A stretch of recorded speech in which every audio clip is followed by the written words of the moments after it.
Buenas tardes a todos. Gloria a Dios, la manaboga, que Dios os bendiga. Aquí estamos de nuevo, a ver qué nos quiere decir el Señor esta tarde. ¿Qué nos quiere hablar, verdad? Porque hay tantas historias en la Biblia que cualquiera de ellas es interesante, ¿verdad? Y la palabra siempre viene, como decía esta mañana con Ostan. A veces la palabra te habla mucho. Otras veces, bueno, te habla menos, o incluso algunos hasta se duerme. Pero bueno, por lo menos para aprender vale. Pero a veces habla mucho al corazón de la persona. Y eso es importante. Porque cuando pasa eso, Dios te está hablando. No soy yo que me esté metiendo contigo o con el otro. Es que Dios te habla al corazón. Y eso es importante. Por eso venimos aquí, para escuchar más, para saber más, para aprender de la palabra y para recibir del Señor también cosas, ¿verdad? Y yo quería hablar del engaño. El engaño. El diablo y el engaño. El engaño y la mentira.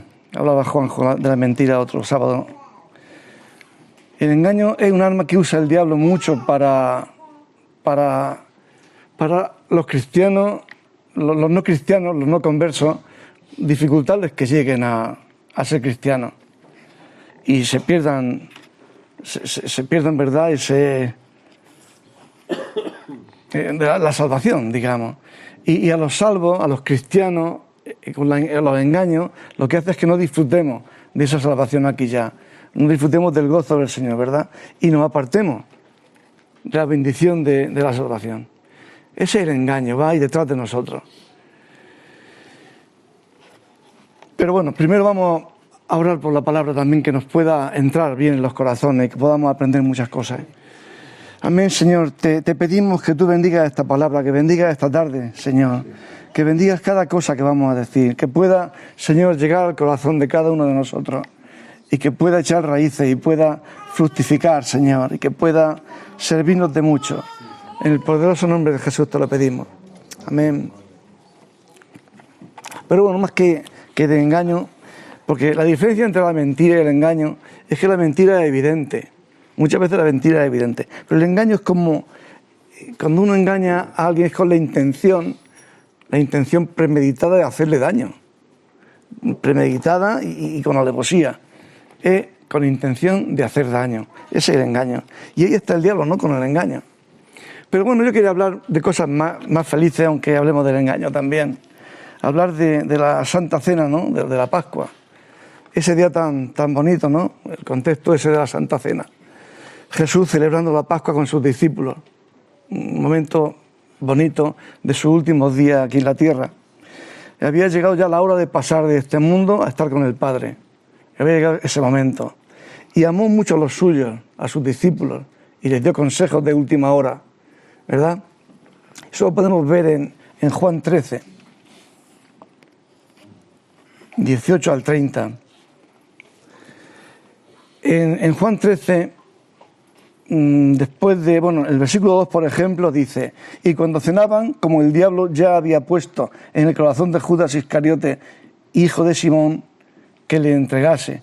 O sea, ya había aquí algo que iba a pasar esa noche. Había puesto en el corazón el diablo algo, en el corazón de Judas. Pero bueno, la cena continúa, ¿no? Jesús se quita su túnica, se pone su toalla, lava los pies a Pedro, y no querían lavarse los pies. Y Jesús les dijo: bueno, si no hacéis esto, no vais a tener parte conmigo. Y ya Pedro le dijo: no solo la cara, sino la cabeza y la cara y lo que tú quieras. Porque él no quería quedarse fuera del plan de Dios, ¿verdad? Bueno, les vino a decir que él era un siervo suyo. Les vino a decir como una última enseñanza de que Jesús no era Dios, pero quería servir, estaba para servir, y quería decirle a sus discípulos que si él se humillaba por ellos tienen que hacerlo por los demás también. Nosotros estamos llamados a hacer lo que hizo Jesús, a convertirnos en esclavos de los demás, para servir. Nos está mandando el Señor a hacer esto. Y en esa cena está ahí todo, ¿no? Ese mensaje de ejemplo a seguir. Y después de lavar los pies y darle ese mensaje de esperanza, de ejemplo a seguir, comparte con ellos un terrible anuncio, ¿no? Dice, uno de ellos le entregaría para ser juzgado y muerto. Un mensaje también difícil. Ese es el contexto en el que estaba en la Santa Cena. Una rata entre las ovejas, un bicho ahí en medio. No todos los que se encontraban en la sala, en el aposento alto, no todos eran discípulos de Jesús. Había 12 y Jesús, pero no todos eran discípulos. No todos le tenían a él por Señor.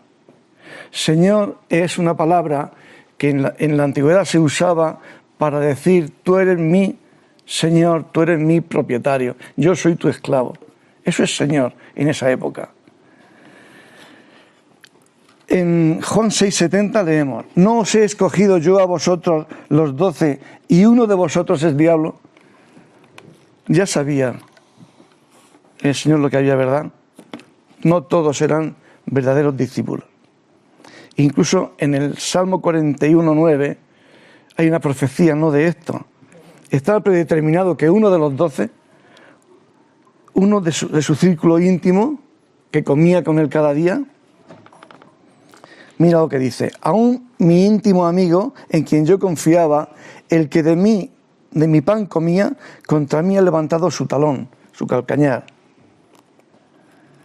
A quien él tenía por compañero, que comulgaba con él todos los días, comía con él todos los días, le echó la zancadilla. Una persona muy cercana a él le puso un obstáculo, ¿verdad? En la cultura hebrea y en la ceginera también, y en la búlgara yo creo que también, cuando alguien dice, esta persona ha comido conmigo, ya es un paso más en la amistad. Porque, no sé si la expresión la conocéis, a veces decimos, no, ese no ha comido nunca conmigo. O sea, es amigo, pero nunca he llegado a intimar con él. Pero en la cultura hebrea sí, cuando alguien comía con otro, había un lazo mayor, ¿verdad? Entonces, era impensable, ¿no?, para esa cultura y para la nuestra, que una persona así que tiene tanta cercanía a uno, que lo traicione. Es difícil. Entonces, anunció la traición. El Señor se conmovió en espíritu, versículo 21. Se le movió por dentro el Señor cuando dio la noticia, ¿verdad? Uno de los 12 iba a cometer una bajeza, una maldad muy profunda. El Señor, claro, lamenta profundamente el pecado. Nuestro Señor Jesús, el pecado lo lamenta y estaba, pues claro, muy afectado, ¿no?, por lo que estaba diciendo. Pero dice que se conmovió en espíritu. Otras veces en la Biblia habla de que se conmovió en espíritu, cuando estaba muy... Y este era un momento de esos, que él estaba muy en el espíritu, ¿verdad? ¿Quién lo traicionaría? No era realmente un extraño, era alguien muy cercano. No era, por ejemplo, un líder religioso, un fariseo, un escriba. No era un romano que tampoco los quería mucho. No era alguien así. Era uno de los 12. Uno de los 12 que compartió con él durante 3 años. Compartió con él muchas cosas.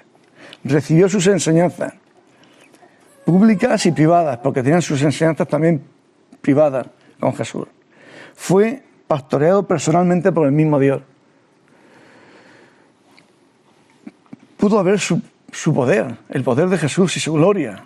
Pudo ver resucitar muertos, pudo ver cómo sanaba enfermos, pudo ver cómo multiplicaba peces y panes. O sea, Judas asistió a grandes milagros también. Judas llegó a hacer milagros, seguramente porque salieron de 2 en 2 y hacían milagros, echaban fuera demonios. Y vio muertos resucitar, que eso también es fuerte. Ese es el que iba a traicionar a Jesús. Una persona íntima y muy cercana a Jesús. Y eso es muy fuerte, es muy fuerte. Bueno, imaginad un poco el ambiente que había en aquella sala. Un ambiente de diversión, ¿no? Estaban celebrando la Pascua. El Señor había venido advirtiendo siempre a sus discípulos que Él iba a morir, iba a sufrir. Pero ellos no entendían eso, ellos eran incapaces de entender a qué se refería. Incluso habían demostrado más de una vez que estaban repartiéndose a ver quién iba a estar a su derecha, a su izquierda, quién iba a ser mayor. Ellos esperaban un rey, el Mesías para ellos era un rey que iba a resolver los problemas del pueblo de Israel, que iban a tener su propio estado, etc. Pero no se esperaban que fuera a sufrir y morir, ¿verdad? Y por eso discutían entre ellos quién va a ser el mejor, quién va a ser el mayor. Y estaban disfrutando un poco de ese momento. Y en ese momento es cuando Jesús anuncia eso. Uno de vosotros me va a traicionar. Claro, revolvió un poco el gallinero. ¿Qué pasa aquí? ¿Yo? ¿Seré yo, Señor? ¿Seré yo? Varios, o sea, todos se preguntaban, ¿seré yo? ¿Quién sería el traidor, verdad? Comienzan a discutir entre ellos. Se mirarían. Uno de nosotros va a traicionarlo. No se podía imaginar nada. Y el último en preguntar fue Judas, quien dijo hipócritamente, ¿soy yo, Rabí? Él sabía que era él. El hipócrita sabía que era él. Y sin embargo, ahí estaba.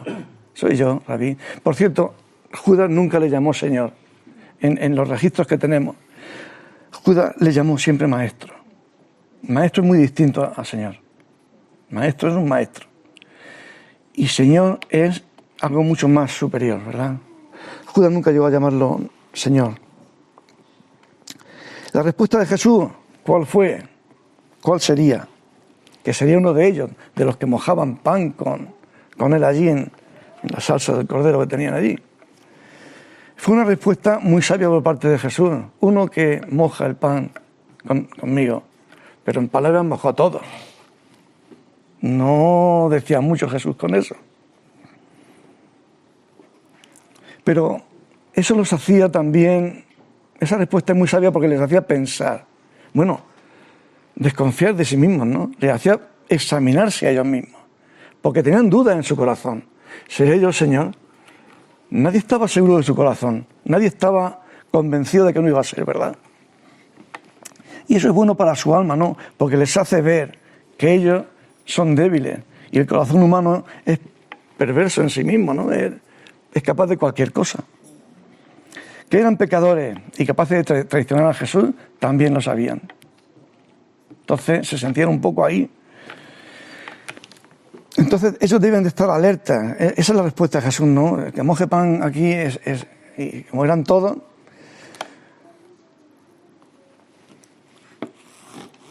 Eso es bueno también, tener un sano temor hacia sí mismo, ¿no? De lo que podemos llegar a hacer. Algo que deberíamos de considerar sobre nosotros mismos, ¿no? Porque no somos tan superiores, tan grandes. No estamos libres de pecado nadie, Entonces, esa respuesta fue buena. Una persona que confía en sí misma, que confía en su propia fortaleza, puede enfrentar situaciones difíciles. Una persona que es muy confiada en sí es capaz de sostener su fe y de caminar por el mar. Una persona que tiene esa fortaleza se piensa que todo es por su propio mérito. Yo creo que una persona que desconfía de sí mismo, una persona que se reconoce pecador, es capaz de aferrarse más al Señor. Esa persona que estoy hablando, que tiene mucha fortaleza, que se piensa que él puede caminar por el mar con su propia fe, esa persona va camino de la destrucción. Porque necesitamos estar agarrados al Señor. Necesitamos la vida, necesitamos esa confianza, agarrarnos a Cristo siempre. Nosotros no somos nada, no somos tan fuertes. No somos tan fuertes. El verdadero cristiano buscará permanecer en la vid siempre. Buscará siempre permanecer ahí. A Judas Jesús le fue dando pistas a lo largo de su vida e incluso advertencias, ¿no? Señales que le exhortaban a detenerse, ¿no? De lo que iba a hacer. Porque Judas todavía tenía la opción de arrepentirse. Judas podía, por su libre albedrío, en cualquier momento arrepentirse. Pero el Señor conoce el corazón del hombre. Y no estaba dispuesto a arrepentirse, ¿no? Estaba dispuesto a seguir adelante. Realmente, ¿quién puede traicionar? Una persona puede traicionar a la otra cuando es muy amigo de ella. Porque si yo soy enemigo tuyo, no hace falta que te traiciones, busco tu mal siempre. Pero lo que no esperan nunca es que una persona muy amiga tuya te traicione. Alguien que se muestra tan cercano es muy difícil que te traicione. Pero todavía, y Jesús le daba advertencias, pistas, para que pudiera arrepentirse todavía. Pero Judas era un fingidor, era un hipócrita. Había una gran hipocresía en Judas. Compartiendo con Jesús todos los días, caminando con Él todos los días, trabajando codo con codo. Imposible de ver esa perversión. También es posible, es lo que vengo yo a referirme también, que hoy día también es posible que alguien se considere un discípulo de Jesús y en su corazón albergue una voluntad férrea, que quiere hacer su voluntad siempre. Ese es el peligro muchas veces, la posibilidad de traicionar a nuestro maestro. Importante, no ser hipócritas como Judas y examinarnos cada día, examinarnos y desconfiar de nosotros mismos, porque puede ocurrir cualquier cosa, ¿verdad? Entonces, traidores o discípulos, ¿qué somos nosotros? Satanás plantó un pensamiento en Judas, y ese pensamiento, una sugerencia, y Judas no se resistió. Judas lo que hizo fue alimentar ese pensamiento malo. Comenzó a alimentar y llegado el tiempo, la voluntad de Judas estuvo dispuesta. Por eso habla de que cuando mojó el pan, bueno, lo podemos leer,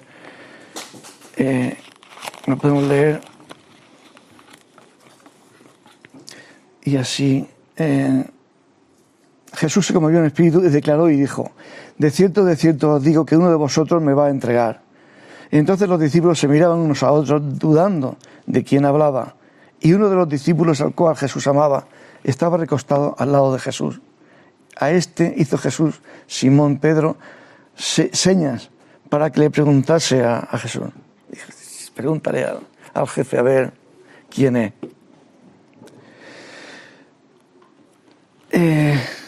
Me he ido. Entonces, estando recostado cerca del pecho de Jesús, le dijo: Señor, ¿quién es? Respondió Jesús: a quien yo diere el pan mojado, aquel es. Y mojando el pan, lo dio a Judas Iscariote, hijo de Simón. Y después del bocado, Satanás entró en él. Entonces Jesús le dijo: lo que vas a hacer, hazlo pronto. Aunque dice después que ellos no sabían todavía, porque algunos pensaban, como Judas tenía la bolsa, lo mismo le había dicho: ve a comprar tal cosa, o ve a dar una ofrenda a los pobres. No sabían todavía. Entonces, Satanás, volviendo a lo que decía, primero te sugiere una cosa, te invita a que camines con él, con sugerencias y cositas pequeñas, pero cuando ya entras al trapo, como dicen en el argot taurino, luego te da órdenes, ya te da órdenes, ¿verdad?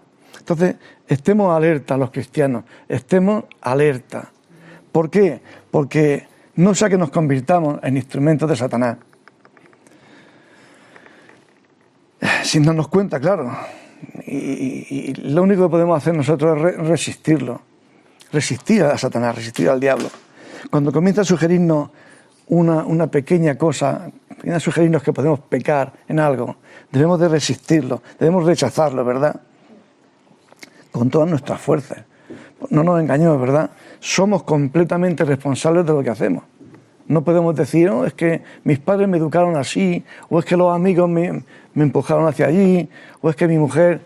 No, todo lo que tú hagas, tú eres el responsable. Y eso es importante. Seremos responsables del engaño por dejarnos engañar. Porque tenemos que estar siempre alerta. Santiago 4:7 dice: por tanto, sométanse a Dios, resistan al diablo y huirá de vosotros. Está en nuestras manos. Si resistimos a Satanás, Satanás se va. Seguro, porque la palabra lo dice así. El problema es cuando Satanás te susurra una cosa y te dice, pues bueno, ¿qué de malo hay en esto? Cuando Adán y Eva en el huerto, en Génesis 3, se encuentran en un huerto lleno de árboles, llenos de frutos, y hay uno en medio. De ese no se puede comer. Claro, hermosa la fruta. Primero bonita y olía bien. Todo lo prohibido nos llama la atención. Mira si tenían fruta y tenían libertad y tenían todo lo que se puede tener. Solo tenían una ley, una cosa una prohibición nada más. Y sin embargo el ser humano la mira con deseo. ¿Por qué no puedo fumar un poquito? ¿A quién le hago daño yo? O verme un Cuba Libre, ir a la discoteca. Pues sí, bien, parece que no es nada. El diablo te dice, ¿qué problema hay? O sexo seguro, ¿qué problema hay? Si no conozco a la muchacha y va, sexo seguro. No, el diablo va a querer tirarte el anzuelo, arroparlo con verdades, pero para engañarte. El resultado final es el engaño. Ese es el problema. Sométanse a Dios, resistan al diablo y Él se va a ir de nosotros. Un evangelista muy famoso, J.C. Ryle, no sé si es inglés, comentaba, una vez que el hombre comienza a entremeterse con el diablo, nunca sabe cuán profundo va a caer. Cuando tú le das pie al diablo a que se meta en tu vida y tú empiezas a hacerle caso en algo, en cualquier pecado, ya no sabes qué profundo vas a caer tú. No se sabe. Por eso cuando Satanás te habla, te halaga o te sugiere cosas, lleva cuidado con eso. El que permita a Satanás sembrar pensamientos malos en su corazón va a recoger grandes cosechas de cosas malas, de pecados, de malos hábitos. Hay que velar cada día en oración y súplica, ¿verdad?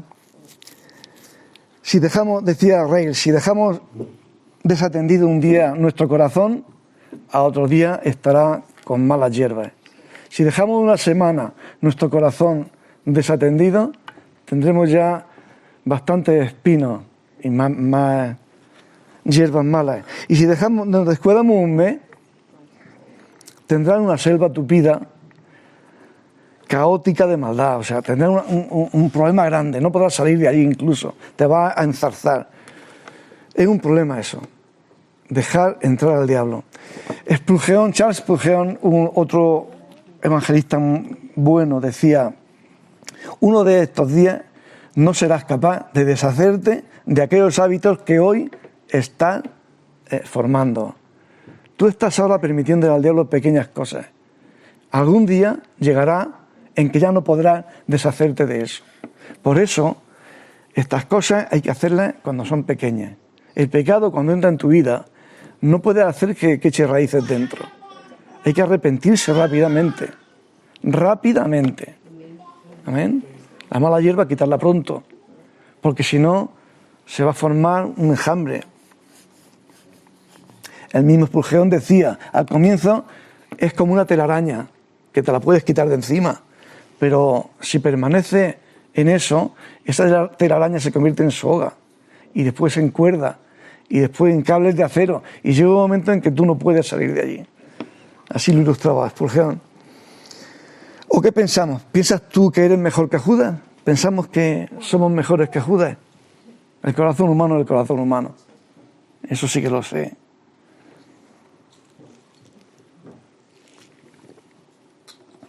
Judas, amigo, compañero, comió con Jesús, con los apóstoles muchas veces. Nadie se esperaba aquello, pero en su corazón estaba esa raíz, ¿verdad?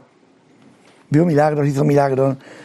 ¿Tú has hecho algo así alguna vez? ¿Tú has estado viviendo con Jesús 3 años y haciendo milagros con Él y viendo resucitar al muerto? Nunca. No podemos saber si va a ser mejor que Judas, pero está claro que sí podemos caer como Judas, ¿verdad? Por eso hay que estar alerta, hay que estar resistiendo al diablo, resistiendo. y Él huirá de nosotros. Entonces, ¿piensas que no serás capaz nunca de caer de esa forma tan estrepitosa que cayó Judas? Pues analiza tu corazón y revisa la confianza que tienes en ti mismo. Si piensas así, desde luego estás engañado. Si piensas que tú no vas a caer nunca de esa manera, te estás engañando. Si dices seguir a Jesús, y vas a la iglesia, cantas alabanzas, pero vives según tu voluntad, vives tu voluntad para tus gustos y tus deseos, ¿qué pasa? Estás traicionando a Jesús. Estás traicionando a Jesús, ¿no? Se puede decir de muchas maneras, pero estás traicionando a Jesús. Entonces, eres mejor que Judas. Todo pecado que cometas implica traicionar a Jesús de una manera o de otra. Todo pecado que cometamos, estamos traicionando a Jesús de una u otra manera. Muchas veces escogemos la mentira en vez de la verdad. ¿Y qué pasa? Muchas veces elegimos la mentira en vez de la verdad. Y encima, sin la recompensa de las 30 monedas de plata. Encima gratis. Por lo menos Judas se llevó 30 monedas de plata. No podemos elegir la verdad, la mentira nunca. No podemos elegir el mal nunca. No podemos elegir el pecado nunca. Aunque tenga 30 monedas. No podemos decir Señor, Señor y desobedecer. No podemos hacerlo porque eso es el beso de Judas. Él decía Señor, Señor y le dio un beso y lo entregó. Fue una noche, esa última cena, una noche especial, ¿verdad? En Lucas 6:46 Jesús nos dijo: ¿por qué me decís Señor, Señor, y no hacéis lo que yo os digo? Soy mi esclavo, yo soy vuestro Señor, y no hacéis lo que yo os digo. ¿Para qué me decís Señor, Señor? No. Y en otro pasaje, en 1 Juan 2:6, leemos: el que dice que permanece en Él, debe andar como Él anduvo. Si tú dices que permanece en Jesús, como mínimo debes de andar como Él anduvo. No digo que el pecado va a desaparecer de nuestras vidas, pero sí podemos estar alertas para que cuando brote, cortar. Porque va a brotar, el pecado nos asedia, el pecado es algo que está ahí en el mundo. No digo que va a desaparecer el pecado, pero sí podemos cortar el brote rápido. No dejar que eche raíces. Entonces, ¿qué somos nosotros? ¿Somos traidores o discípulos? ¿Qué es lo que estamos haciendo? ¿Cómo se caracteriza tu vida personalmente? ¿Eres un discípulo que débil, propenso a caer en el pecado, pero permaneces unido a Jesús? Prefiero ser este. Quizá un siervo débil, quizá que pueda tropezar, pero agarrado a Jesús siempre. Porque siempre te va a decir, lo estás haciendo mal. Y tú siempre verás la oportunidad de arrepentirte y volver para atrás. Peligroso el otro. Eres ese que dice, Señor, Señor, canta alabanzas, viene a la iglesia siempre, pero hace su voluntad siempre. Claro, si sigue sus propios deseos, eso es muy peligroso. Te estás engañando. Es preferible ser un poco más humilde, ¿verdad? Y, si está viviendo una hipocresía de este tipo, esto debe preocuparte, ¿verdad? Porque el Señor puede ver a través nuestro. Si estás viviendo una vida hipócrita, tienes que preocuparte porque el Señor, tu corazón, es un libro abierto. No como en la caída de Adán y Eva, ¿verdad? ¿Qué esperaban? Que poniéndose una hojita cosida y escondiéndose un poco, el Señor no iba a saber lo que habían hecho y dónde estaba su corazón. Es lo mismo. No seamos hipócritas, ¿verdad? Y preocupémonos, ¿verdad? Porque el Señor ve las intenciones de tu corazón. Y aunque nos escondamos, Él lo va a saber, ¿verdad? Jesús aparece en todo momento Judas, aparece en todo momento de esa manera, hipócrita, ¿no? No se puede confiar en él. En Juan 6:66 dice: desde entonces muchos de sus discípulos volvieron atrás y ya no andaban con él. Dice eso en Juan 6:66. Muchos discípulos se fueron, pero Judas se quedó. Judas se quedó fingiendo. Estaba fingiendo porque era un hipócrita. Fingió ser un verdadero discípulo. Y eso es peligroso. Continuó con Jesús. Judas fingió también estar preocupado por los pobres cuando María de Betania ungió los pies de Jesús. No, se podía gastar esto en los pobres. Era un fingidor. Él deseaba ese dinero en la bolsa para poder sustraer un poquillo, para poder pillar algo. Judas era un puro fingimiento. Era un hipócrita, ¿verdad? Cuando Jesús anunció, uno de vosotros me va a traicionar, me va a entregar, produjo una rápida respuesta en todos, ¿no? Seré yo, Señor, soy yo, Señor. Y Judas también dijo: por cierto, ¿no seré yo, Rabí? Pero hombre, si tú lo sabes, si tú tienes la decisión, toma ya.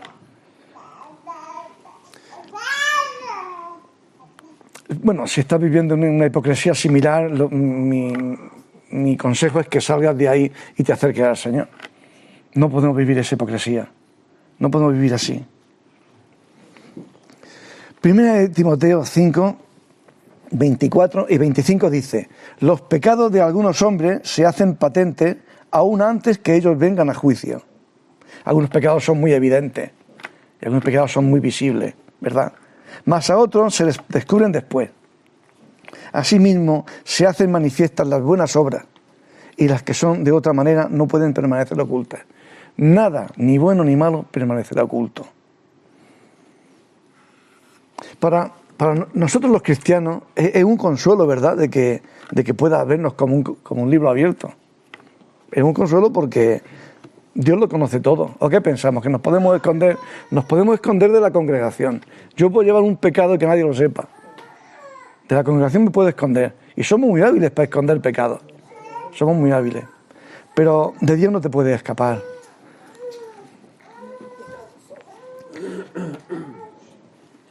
Él conoce todas tus luchas, conoce todas tus afanes, tus persecuciones, conoce todos tus proyectos. Dios lo sabe todo, ¿verdad? Entonces sabe cuando haces algo bueno y nadie te ha visto. No hace falta que se lo diga a nadie. Te ha visto el que tiene que verte. Te ha visto Dios. Te ve lo bueno y te ve también lo malo. Al revés, te ve lo malo, pero también te ve lo bueno que hacemos. No hace falta ir publicándolo. Él conoce que quieres seguirlo sinceramente. O sea, Dios sabe que tú quieres seguirlo de verdad. Aunque somos débiles, ¿verdad?, y propensos a caer, es porque el pecado está en nuestras vidas. El pecado, como decía Pablo, no podemos deshacernos de él. Pero tenemos una disposición permanente a arrepentirnos. El cristiano no se puede librar del pecado, porque es algo que, como decía Pablo, está en nuestros miembros. Pero sí tenemos la capacidad de arrepentirnos inmediatamente. Inmediatamente. En Hebreos 6:10 leemos: porque Dios no es injusto para olvidar nuestra obra y el trabajo de amor que habéis mostrado hacia su nombre, habiendo servido a los santos y sirviéndoles aún. Dios se va a acordar de todo, de todo. Pero bueno, ya sea que seas un hipócrita o un buen discípulo, un buen cristiano, a los hipócritas yo les invitaría a quitarse la máscara. La máscara. Confesar su pecado. ¿Por qué? Porque si estás siendo un hipócrita, lo que tienes que hacer es arrepentirte, confesar. Reconocer que vas camino de la destrucción y volver a Cristo. Ese es mi consejo para un hipócrita, ¿no? Porque aún tienes tiempo de alcanzar misericordia, aún hay tiempo. Mientras estamos vivos tenemos tiempo de arrepentirnos. Pero un día la puerta de la salvación se va a cerrar. Y como se cierra la puerta, ya solo queda el juicio. Entonces es importante quitarse la máscara antes de que vengan esas cosas, ¿verdad? Y a los discípulos yo los llamaría a permanecer con Jesús, a permanecer con nuestro tierno Salvador, con nuestro Señor, ¿verdad? Porque a pesar de las traiciones, no solo la de Judas, sino a pesar de las traiciones que nosotros le infringimos, ¿verdad? Él fue a la cruz por nuestra redención. Nosotros podemos todavía traicionarlo, aunque sea momentáneamente, pero lo importante yo creo que es estar preparados al arrepentimiento, estar dispuestos a reconocer que te has equivocado rápidamente. Y Jesús murió en la cruz por nuestra redención. Eso es importante. Es importante. ¿Y qué más? Estemos alertas. Yo quería traer este mensaje. Yo quería hablar del engaño. Realmente es que esto es un engaño grande, porque lo que hizo Judas no tiene mucho nombre. Es un engaño terrible. Engañó a Dios. Bueno, engañó. Intentó. Porque Dios siempre sabía. Incluso yo pienso, hay quien dice que si no se hubiera ahorcado, a lo mejor se hubiera arrepentido después. No. Eso pasó porque era imposible que ese ser, cuando Jesús dijo, más le valía no haber nacido, es porque no iba a arrepentirse nunca de lo que había hecho. Entonces, creo que Dios lo sabe todo. Entonces, ¿queremos engañarlo? Hay que permanecer en Él. Eso sí es importante. Y vamos a terminar con una lectura de Hebreos 12. Hebreos 12, 1 y 2 son dos versículos muy bonitos que siempre es bueno recordar. Dice, por tanto, nosotros también, teniendo alrededor nuestro tan gran nube de testigos, despojémonos de todo peso y del pecado que nos asedia. Despojémonos de todo lo malo y corramos con paciencia la carrera que tenemos por delante, puestos los ojos en Jesús, el autor y consumador de la fe, el cual, por el gozo puesto delante de él, sufrió la cruz, menospreciando el oprobio, y se sentó a la diestra del trono de Dios. Ese es nuestro versículo, esa es nuestra carrera, ese es nuestro deber, despojarnos de todo lo malo, despojarnos del pecado y mirarlo a él. Amén. Oremos, ¿no? Porque esto cuaje en nuestros corazones y eche raíces. Porque es importante que no traicionemos nunca a nuestro Dios. Amén, Señor. Gracias, Señor, por tu palabra. Gracias por tus consejos, Señor. Gracias por cada enseñanza que tú tienes en la Biblia, en tu palabra. Gracias por esa Santa Cena y esos mensajes tan bonitos que tú nos has dado, Señor. Te pedimos, Señor, que tú nos ayudes a no traicionarte nunca, Señor. No queremos ser hipócritas, Señor. Queremos seguirte de corazón, Señor. Queremos que tú eches raíces dentro de nosotros, que estés siempre dentro de nosotros. Te prometemos, Señor, estar siempre, permanecer en tu vid, en tu tronco, permanecer en ti, Señor, siempre. Queremos vivir contigo, Señor. Hoy en la tierra y mañana en el cielo. En el nombre de Jesús te lo pedimos, Señor.